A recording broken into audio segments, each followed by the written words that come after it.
पालघर जिल्ह्यातील डहाणू तालुक्यात धाणीवरी येथे मुंबई अहमदाबाद राष्ट्रीय महामार्गावर सोमवारी सायंकाळी भीषण अपघात झाला। साखरपुड्यासाठी निघालेल्या वऱ्हाडाच्या आयशर ट्रकला समोरून येणाऱ्या कंटेनरनं जोरदार धडक दिली आणि काही क्षणातच आनंदाचं वातावरण आक्रोशात बदललं।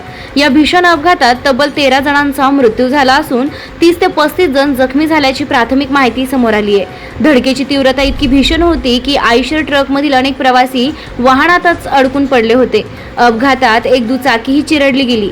मिळालेल्या माहितीनुसार डहाणू तालुक्यातील बापूगाव येथील लाखातपाडा परिसरातील जयराम दांडेकर यांच्या कुटुंबातील साखरपुड्याचं वऱ्हाड धाणीवरी खडकीपाडा येथे जात होतं। आयशर ट्रकमध्ये 50हून अधिक नागरिक प्रवास करत असल्याचं सांगितलं जात आहे। घटनेची माहिती मिळताच स्थानिक नागरिक, पोलीस आणि आपत्कालीन यंत्रणांनी तातडीनं घटनास्थळी धाव घेत मदत कार्य सुरू केलंय। जखमींना कासा उपजिल्हा रुग्णालयात दाखल करण्यात आलं असून गंभीर जखमींना वेदांत, सिल्वासा आणि वापी येथील रुग्णालयात हलविण्यात आलंय।